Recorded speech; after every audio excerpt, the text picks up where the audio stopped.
Finalement, je ne sais pas vraiment ce que être heureuse, finalement. C'est pour ça que j'ai dit. Ah, ça fait plaisir à ton mari.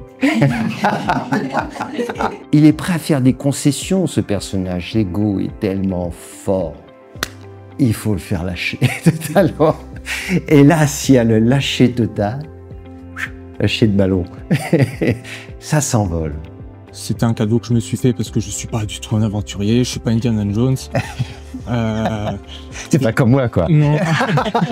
Le cœur est instable, tout le monde le sait bien. Le jour on s'aime, en fin de journée on doute, et le soir on se déteste. Voilà. Et le lendemain matin, peut-être qu'on se réconcilie. Tu sais quoi, ça me donne une idée. Quand je t'écoute comme ça, Ah, ça m'intéresse. ça me donne une idée. Je me dis que je pourrais demander à toutes les personnes qui regardent toutes mes vidéos de m'inviter chez elles pour que je puisse passer une semaine. Mais c'est une mauvaise idée parce qu'on va me demander tellement de choses en Tu retour. serais invitée. Dans le chemin spirituel, cela veut dire qu'on va rencontrer des épreuves, c'est certain.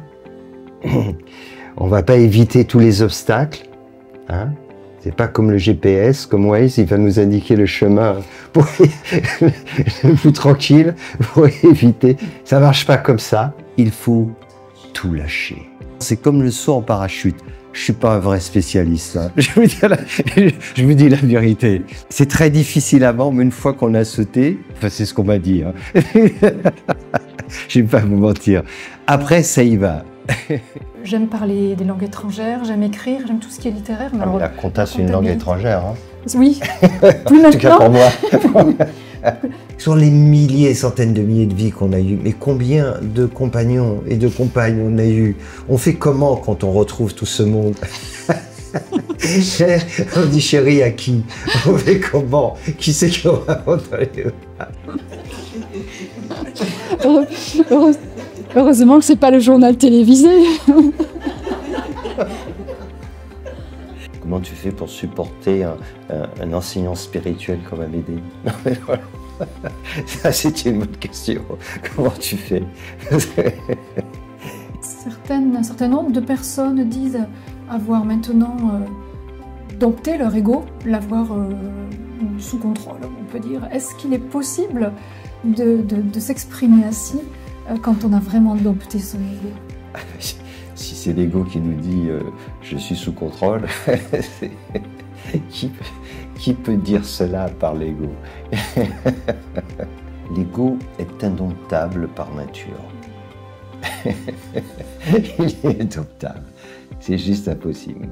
La façon dont c'est exprimé révèle souvent que c'est l'ego qui s'exprime et qu'il est loin d'être dompté, car c'est lui qui tient les rênes, c'est lui qui tient le fouet et qui tient à distance notre conscience et qui nous fait croire que tout est ok, on est arrivé, mais on est au point de départ. Si on va par exemple auprès d'un enseignant spirituel, c'est plus compliqué. La seule solution, c'est de le remettre en cause. C'est la solution pour dire, ben non, t'es bien gentil, jusque-là tu disais des choses qui étaient pas mal, et là tu commences à dire des bêtises, puis après tout, t'es pas infaillible, hein. Tout le monde peut se tromper, je t'en veux pas, mais cette fois tu te trompes.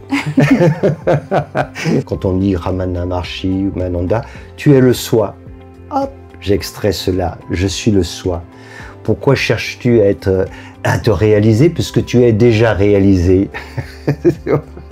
Alors, je suis déjà... Sauf que on le sort du contexte complètement et qu'ils ne comprennent pas du tout cette façon d'être enseigné.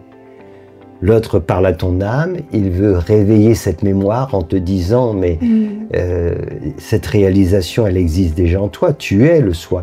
Mais le personnage qu'il entend n'est pas le soi, il est celui qui empêche au soi de se manifester. C'est donc tout le contraire. Donc il aurait pu dire autrement les choses, il aurait pu dire dégage de là pour que le soi se révèle. Mais ça s'appelait moins. Ça s'appelait moins, ce genre de choses.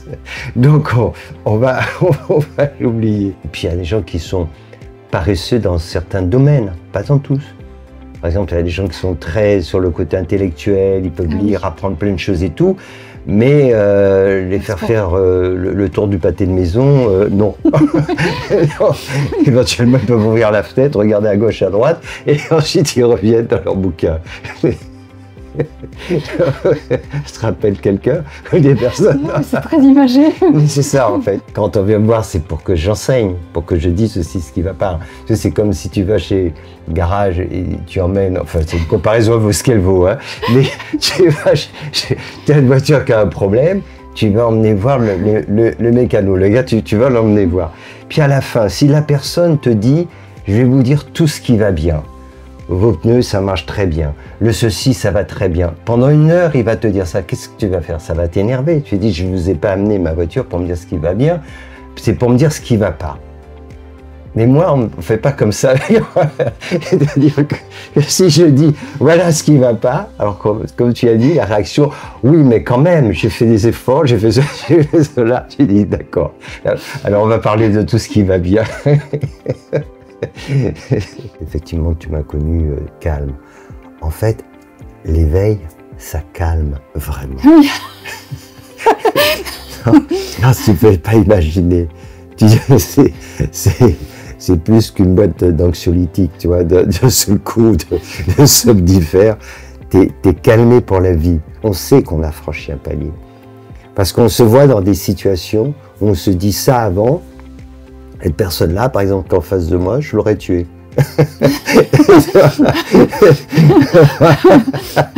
Tu vois, par exemple, puis tu t'aperçois qu'elle est toujours vivante en face de toi à dire des tas de méchancetés et qu'en plus tu te mets à sourire. Tu vois, donc tu dis, il s'est vraiment passé quelque chose.